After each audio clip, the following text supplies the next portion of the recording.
Chapter 6. Busted. The next day at school, an announcement came over the loudspeakers. George Beard and Harold Hutchins, please report to Principal Crump's office at once. Uh-oh, said Harold. I don't like to handle that. Don't worry, said George. They can't prove anything. George and Harold entered Principal Crump's office and sat down on the chairs in front of his desk. The two boys had been in this office together countless times before, but this time was different. Mr. Crump was smiling. As long as George and Harold had known Mr. Crump, they had never, ever seen him smile. Mr. Crump knew something. I did see you boys at the big game yesterday, said Mr. Crump. No, said George. We weren't feeling well. Yeah, Harold stammered nervously. We went home. Oh, that's too bad, said Principal Crump. You boys missed a good game.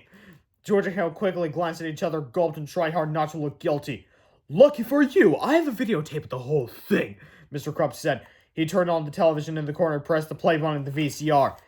A black and white image appeared on the TV screen. It was an overhead shot of George and Harold sprinkling pepper to the cheerleaders' pom-poms. Next came a shot of George and Harold pouring liquid bubble baths to the marching band's instruments. How'd you like the pre-game show? Asked Mr. Crump with a devilish grin. George eyed the television screen in terror. He couldn't answer. Harold's eyes were glued to the floor. He couldn't look. The tape went on and on, revealing all of George and Harold's behind-the-scenes antics. By now, both boys were eyeing the floor, screaming nervously and dripping with sweat. Mr. Crump turned off the TV. You know, he said, ever since you boys came to the school, it's been one prank after another. First, you dissected frogs at the Jell-O salad at the parent-teacher banquet. Then you made it snow in the cafeteria. Then you rigged all the intercoms so they played Weird Al Yankovic songs full blast for 6 hours straight. For 4 long years. You two have been running amok in the school, and I'd never be able to prove anything. Until now! Mr. Crump held the videotape in his hand. I took the liberty of installing tiny video surveillance cameras all around the school. I knew I'd catch you two in the act one day. I just knew it would be so easy. Chapter 7, A Little Blackmail. Mr. Crump sat back in his chair and chuckled to himself for a long, long time. Finally, George got up the courage to speak. What are you going to do with that tape? He said. I thought you'd never ask, laughed Principal Crump. I thought long and hard about what to do with this tape, Mr. Crump said. At first, I thought I sent copies to your parents. The boys swallowed hard and sank deeply into their chairs. Then I thought I might send a copy to the school board. Mr. Crump continued. I could get you both expelled for this. The boys swallowed harder and sank deeper into their chairs. Finally, I came to a decision, Mr. Crump concluded. I think the football team would be very curious to find out just who was responsible for yesterday's fiasco. I think I'll send a copy to them. George and Harold leaped out of their chairs and fell to their knees. No! Cried George. You can't do that! They'll kill us! Yeah! They kill us! They'll kill us every day for the rest of our lives! Mr. Crump laughed and laughed. Please have mercy! The boys cried. We'll do anything! Anything? Asked Principal Crump with delight. He reached into his desk, pulled out a list of demands, and tossed it at the boys. If you don't want to be dead as long as you live, you'll follow these rules exactly. George and Harold carefully looked over the list. This is blackmail, said George. Call it what you like, Principal Crump snapped. But if you two don't follow that list exactly, then this day becomes the property of the Horse Knuckleheads. Chapter 8, Crime and Punishment. At 6 o'clock the next morning, George and Harold dragged themselves out of bed, walked over to Mr. Crump's house, and began washing his car. Then, while Harold scrubbed the tires, George roamed around the yard, pulling up all the weeds and crabgrass he could find. Afterward, they cleaned the gutters and washed all the windows on Mr. Crump's house. At school, George and Harold sat up straight, listened carefully, and spoke only when spoken to. They didn't tell jokes. They didn't pull pranks. They didn't even smile. Their teacher kept pinching herself. I just know this is a dream, she said. At lunch, the two boys vacuumed Mr. Crump's office, shined his shoes, and polished his desktop. Jesus. At recess, they clipped his fingernails and ironed his tie. Each spare moment of the boys' daily schedule was spent catering to Mr. Crump's every whim. After school, George and Harold mowed Mr. Crump's lawn, tended his garden, and began painting the front of his house.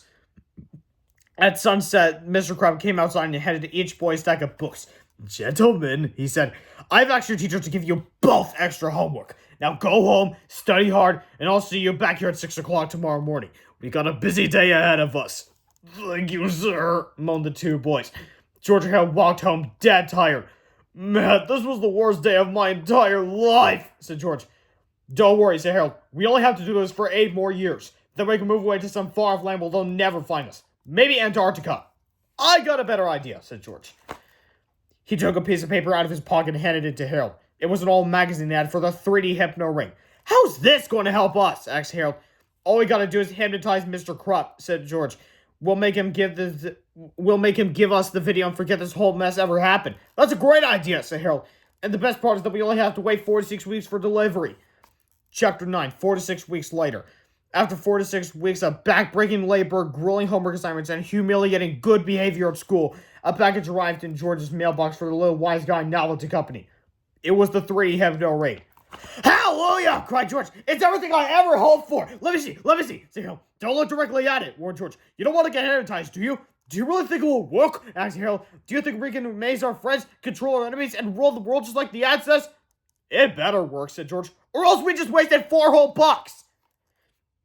Chapter 10, the 3 have no rate.